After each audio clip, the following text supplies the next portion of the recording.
नमस्कार, स्वागत है आपका इंडिया न्यूज 28 में। ये बात करते हैं उत्तराखंड की कुछ खास खबरों की। उत्तराखंड के नैनीताल के लालकुआं में कांग्रेस वरिष्ठ नेताओं ने की प्रेस वार्ता।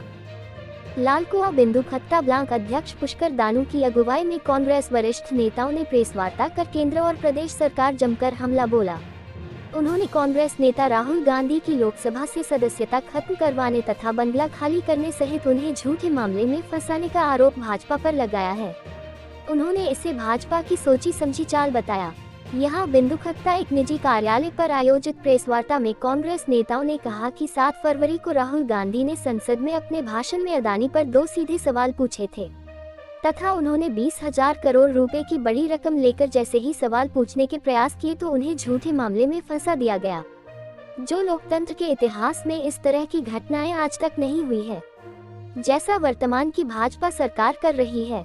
उन्होंने कहा कि केंद्र की मोदी सरकार अडानी, बेरोजगारी, महंगाई, सुरक्षा जैसे मुद्दों से ध्यान हटाने के लिए विपक्ष के नेताओं की आवाज दबाने में लगी है। उन्होंने प्रदेश की धामी सरकार को सबसे विफल सरकार बताते हुए कहा कि आज प्रदेश में विकास कार्य पूरी तरह ठप हो गए हैं। युवाओं के पास रोजगार नहीं है, लोग अपने हक के लिए सड़कों पर बैठने पर मजबूर है, महिलाएं सुरक्षित नहीं है। उन्होंने कहा कि प्रदेश सरकार के 1 साल के कार्यकाल में भर्ती घोटालों की बौछार हुई है। उन्होंने कहा खनन माफिया खुलेआम नियमों की धज्जियां उड़ा रहे हैं। इसके अलावा उन्होंने कहा लालकुआं विधानसभा क्षेत्र में कोई विकास कार्य नहीं हुए, सिर्फ कोरी घोषणाएं हो रही है। उन्होंने कहा बिंदु खत्ता राजस्व गांव का मुद्दा एक चुनावी जुमला है। उन्होंने कहा कि इन सभी मुद्दों को लेकर कांग्रेस पार्टी 3 अप्रैल से सत्याग्रह से जन आंदोलन करेगी, जिसके लिए ब्लॉक एवं बूथ स्तर पर कार्यकर्ताओं को जोड़ा जा रहा है। नैनीताल संवाददाता संजीव सिंह की रिपोर्ट। हमारी जो नई टीम तैयार हुई है, कुछ टीम के सदस्य भी आए हैं और कुछ हमारे वरिष्ठ कांग्रेसजन यहाँ पर उपस्थित हैं। लेकिन आज प्रेस करने का एक मुख्य उद्देश्य ये था कि जो हमारे पूर्व राष्ट्रीय अध्यक्ष राहुल गांधी जी की सदस्यता अलोकतांत्रिक तरीके से इन्होंने भंग करी है, उसमें मात्र कारण ये था कि राहुल गांधी जी ने संसद में 2 सवाल पूछे थे। पहला ये कि जो अडानी की सेल कंपनियां हैं, इसमें 20,000 करोड़ रुपए किसका है, और दूसरा सवाल ये किया था कि राहुल अडानी जी और माननीय प्रधानमंत्री नरेंद्र मोदी जी का रिश्ता क्या है। तो इसी विषय जब उन्होंने संसद में ये 2 सवाल पूछे तो इन्होंने जो है राहुल गांधी जी की सदस्यता को भंग कर दिया। उसका कारण ये था कि ये कहते हैं गुजरात की एक निचली अदालत ने राहुल जी के ऊपर एक केस फाइल, किसी ने मानहानि का केस फाइल किया था। कोई विधायक है मोदी जी, उन्होंने केस फाइल किया था कि अनैतिक शब्द बोलने का। लेकिन उन्होंने जो नाम लिए थे, नीरव मोदी, नरेंद्र मोदी और ये 3 मोदियों के जो नाम लिए थे, स्पष्ट रूप से लिए थे। इसमें किसी ओबीसी समुदाय को गलत बोलने का उनका कोई इरादा नहीं है। हमारे बिंदु खत्ता ब्लॉक के जो ब्लॉक अध्यक्ष हैं श्री पुष्कर दानू जी, उनके द्वारा एक प्रेस कॉन्फ्रेंस यहाँ पर आयोजित की गई बिंदु खत्ता में।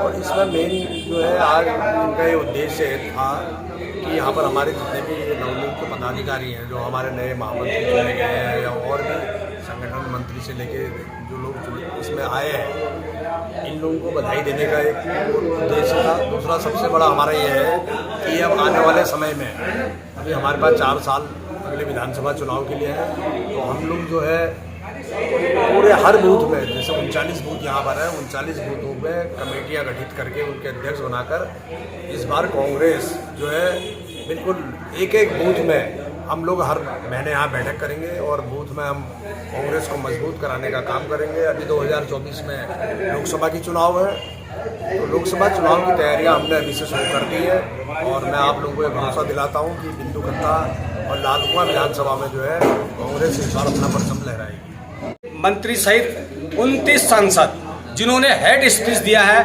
चाहे वो विपक्षी दल के लिए दिया हो, चाहे वो कहीं भी किसी के प्रति दिया हो, जिसमें साक्षी और ये आप लोग जानते हैं कैसे कैसे उनके बयान थे, तो उनके खिलाफ मुकदमा दर्ज करने का काम संबंधित थानों में पूरे उत्तराखंड के अंदर में कांग्रेस कमेटी के कार्यकर्ता करेंगे।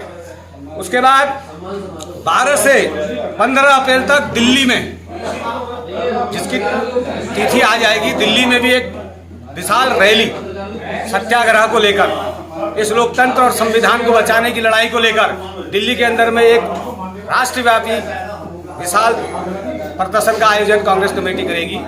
उसके बाद 15 से 20 अप्रैल उत्तराखंड के हर जिले में सत्याग्रह और लोकतंत्र बचाओ संविधान बचाओ के नारे के साथ एक बड़ी रैली उत्तराखंड के 13 जनपदों में हर जिले में एक रैली की जाएगी।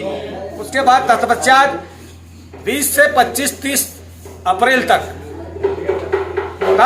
हम लोग जो है उत्तराखंड प्रदेश कांग्रेस कमेटी द्वारा प्रदेश में भी जब हमें पूरे कार्यक्रमों कर लेंगे तो 20 से 30 अप्रैल के बीच में एक निश्चित तिथि प्रदेश कांग्रेस कमेटी घोषित करेगी। एक बड़ी रैली उत्तराखंड में भी ये करने जा रहे हैं। यह हमारी कार्य योजना है और हम आपके प्रेस के माध्यम से बता देना चाहते हैं कि जितना सरफरोशी की तमन्ना अब हमारे दिल में है, देखना है जोर कितना बाजुए का दिल में है।